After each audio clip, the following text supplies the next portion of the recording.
Guys চলে আসছি টাঙ্গাইল জামুরকি। এখানে নাকি অনেক নামি দামি মিষ্টি পাওয়া যায়, তার জন্যই টাঙ্গাইলে চলে আসছি জামুরকিতে।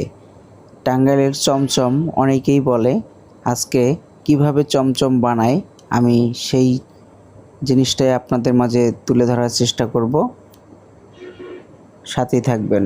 আপনারা দেখতে পাচ্ছেন একটি ভাইয়া চমচমগুলো নাড়তেছে। আসলে দেখলো কীরকম হয়েছে আর কতক্ষণ লাগবে। দেখতে পাচ্ছেন দুধের যে ছানাটা আছে কিভাবে গামছার মধ্যে বেঁধে বেঁধে সেঁকতেছে আর কি। এগুলো দিয়েই কিন্তু মিষ্টি বানায়। আমি এখানে দেখলাম অনেক দুধের কারবার, আপনারাও দেখতে পাচ্ছেন। কি বলবো, মানে খালি দুধেরই খেলা। আপনারা দেখতে পাচ্ছেন কতগুলো শ্রমিক কিন্তু এখানে কাজ করে, অনেকগুলো শ্রমিক এই মিষ্টির দোকানে কাজ করে। এই মিষ্টির দোকানটা দেখে যদিও আপনাদের পছন্দ হবে না, কিন্তু এখানে অনেক নামি দামি লোক আসে এখানে মিষ্টি নিতে।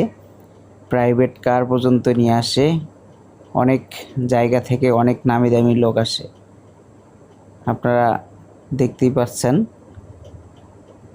আমরাও এখন মিষ্টি নিব, তার জন্য মিষ্টির দোকানের ভিতরে দেখতে পাচ্ছেন এক কর্মচারী আমাদের মিষ্টিগুলো দিচ্ছে, আমরা হিসাব করে নিচ্ছি।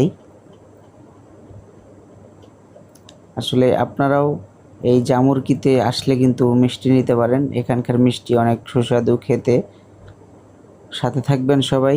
আমার নতুন চ্যানেল অবশ্যই সাবস্ক্রাইব করে সাথে থাকবেন। এরকম ভিডিও পেতে অবশ্যই আমার চ্যানেলটি সাবস্ক্রাইব করে রাখুন। সো আপনারা দেখবেন অবশ্যই, ভিডিওতে একটি সুন্দর কমেন্ট রেখে যাবেন। সবাই ভালো থাকবেন, সুস্থ থাকবেন। আল্লাহ হাফেজ।